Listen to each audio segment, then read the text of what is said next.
വെടിനിർത്തൽ നീട്ടാൻ അമേരിക്ക ആലോചിക്കുന്നുവെന്ന റിപ്പോർട്ടുകൾ തള്ളി വൈറ്റ് ഹൌസ്. നിലവിൽ അത്തരം ഔദ്യോഗിക ആലോചനകൾ നടന്നിട്ടില്ല എന്നാണ് white house press secretary Karoline Leavitt വ്യക്തമാക്കുന്നത്. അമേരിക്കയും ഇറാനും തമ്മിലുള്ള രണ്ടാം ഘട്ട ചർച്ച ഇസ്ലാമാബാദിൽ തന്നെ നടക്കാനാണ് സാധ്യതയെന്നും ലെവിറ്റ് പറഞ്ഞു. മധു കൊട്ടാരക്കരയുണ്ട് അമേരിക്കയിലെ ന്യൂജേഴ്സിയിൽ നിന്ന്. മധു, ഇന്നിപ്പോൾ നേരത്തെ അമേരിക്കയും ഇറാനും തമ്മിലുള്ള ഒരു ചർച്ച അലസിപ്പിരിഞ്ഞിരുന്നു. അതിൽ തീരുമാനമൊന്നുമായില്ല. ഇപ്പോൾ രണ്ടാം ഘട്ട ചർച്ചയാണ് നടക്കാൻ ഇരിക്കുന്നത്. എന്തെല്ലാം പ്രതീക്ഷകളുണ്ട്? ഗുഡ് മോർണിംഗ് അമൽ, അമൃത. അമേരിക്കയും ഇറാനും തമ്മിലുള്ള ഈ പ്രശ്നങ്ങൾ പരിഹരിക്കുന്നതിനായിട്ട് പാകിസ്ഥാൻ മുൻകൈയെടുത്ത് അവരുടെ ഫീൽഡ് മാർഷൽ അസീം മുനീർ ഇന്നലെ ടെഹ്റാനിലെത്തി ഇറാന്റെ വിദേശകാര്യമന്ത്രി അബ്ബാസ് അരാഗ്ചിയുമായിട്ട് കൂടിക്കാഴ്ച നടത്തിയിരുന്നു. നേരത്തെ സൂചിപ്പിച്ച പോലെ ഇസ്ലാമാബാദിൽ ആദ്യ ചർച്ചകൾ പരാജയപ്പെട്ട ഒരു പശ്ചാത്തലത്തിലാണ് ഇത്തരം ഒരു നിർണായക നീക്കം ഉണ്ടായത്.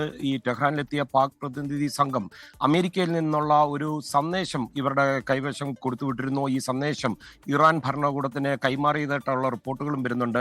എന്നാൽ ഈ വെടിനിർത്തൽ നേരത്തെ സൂചിപ്പിച്ചതുപോലെ നീട്ടാനുള്ള സാധ്യതയുണ്ട്, അതിനുള്ള മധ്യസ്ഥ ശ്രമം നടക്കുന്നു എന്നുള്ള ചില റിപ്പോർട്ടുകൾ വന്നു. എന്നാൽ നിലവിലെ ഈ വെടിനിർത്തൽ നീട്ടുന്നതിന് അമേരിക്ക ഔദ്യോഗികമായിട്ട് ശ്രമിച്ചിട്ടില്ലെന്ന് ഇന്ന് മാധ്യമപ്രവർത്തകരോട് സംസാരിക്കുമ്പോൾ വൈറ്റ് ഹൌസ് വക്താവ് കാരൻ ലെവിറ്റ് പറഞ്ഞു. രണ്ടാം ഘട്ട ചർച്ചകൾ ഇസ്ലാമാബാദിൽ തന്നെ നടക്കാനാണ് സാധ്യതയെന്നും ലെവിറ്റ് സൂചിപ്പിക്കുകയും ചെയ്തു. വൈറ്റ് ഹൌസ് പറയുന്നത് മാത്രമാണ് ഔദ്യോഗികമായിട്ടുള്ള സ്ഥിരീകരണം, അല്ലാതെ മറ്റു വാർത്തകളെ ആശ്രയിക്കരുതെന്ന് അവർ പറഞ്ഞിട്ടുണ്ട്. അതേസമയം ഈ ഇറാനെതിരെയുള്ള അമേരിക്കയുടെ നാവിക ഉപരോധം നടപ്പിലാക്കിയതോടെ ഇറാനിലേക്കും അതുപോലെ തിരിച്ചുമുള്ള സാമ്പത്തിക ഇടപാടുകൾ അതുപോലെ സമുദ്ര വ്യാപാരവും ഒക്കെ പൂർണ്ണമായിട്ട് നിലച്ചതായിട്ടാണ് അമേരിക്കൻ സെൻട്രൽ കമാൻഡ് അവകാശപ്പെടുന്നത്. ഇറാനിയൻ തുറമുഖങ്ങളിലേക്ക് പ്രവേശിക്കാനും അതുപോലെ അവിടെ നിന്ന് പുറത്തു പോകാനും ഏതാണ്ട് 9 കപ്പലുകൾ ശ്രമിച്ചതായിട്ട് അവർ പറയുന്നു. അതിനെ തടയുകയും ചെയ്തു എന്ന് പറയുന്നു. അതേസമയം ഇറാന്റെ പ്രതികരണം വന്നിട്ടുണ്ട്. ഇറാനെ ഉപരോധം കൊണ്ട് തളയ്ക്കാനാകില്ലെന്ന് ഇറാന്റെ വിദേശകാര്യ മന്ത്രാലയ വക്താവ് ഇസ്മയിൽ ബഗായി വ്യക്തമാക്കി. നയതന്ത്ര ചർച്ചകളൊക്കെ പരാജയപ്പെടുമ്പോൾ സമ്മർദ്ദ തന്ത്രങ്ങളിലൂടെ ഇറാനെ കീഴ്പ്പെടുത്താമെന്ന് അമേരിക്ക കരുതരുതെന്ന് അദ്ദേഹം ഒരു മുന്നറിയിപ്പ് നൽകിയിട്ടുണ്ട്. അതേസമയം ഈ ഹോർമൂസിൽ വിട്ടുവീഴ്ചകൾക്ക് ഇറാൻ ഒരുങ്ങുന്നു എന്നുള്ള റിപ്പോർട്ടുകളും വരുന്നുണ്ട്. അതായത് ഹോർമൂസ് കടലിടുക്കിന്റെ ഒമാൻ ഭാഗത്തുകൂടി കപ്പലുകൾക്ക് വളരെ സുരക്ഷിതമായിട്ട് കടന്നുപോകാൻ അനുവദിക്കാമെന്നാണ് ഇറാൻ ഇപ്പോൾ മുന്നോട്ട് വെച്ചിരിക്കുന്ന ഒരു പുതിയ നിർദ്ദേശം.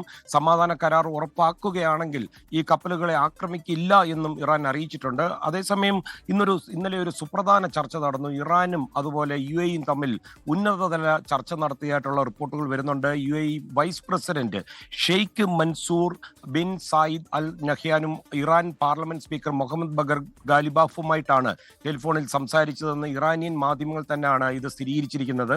അതേസമയം ഈ സംഘർഷങ്ങളൊക്കെ നടക്കുമ്പോൾ അമേരിക്കൻ വിപണിയിൽ വലിയ മുന്നേറ്റമാണ് ഇന്നും സംഭവിച്ചത്. ഇന്ന് വ്യാപാരം അവസാനിക്കുമ്പോൾ S&Pയും അതുപോലെ നാസ്ഡാക്കും ഒക്കെ വലിയ രീതിയിൽ ആണ് വ്യാപാരം ക്ലോസ് ചെയ്തിരിക്കുന്നത്. അമൽ, അമൃത. ശരി, മധു കൊട്ടാരക്കരയാണ് ന്യൂ ജേഴ്സിയിൽ നിന്ന് വിവരങ്ങൾ നൽകിയത്.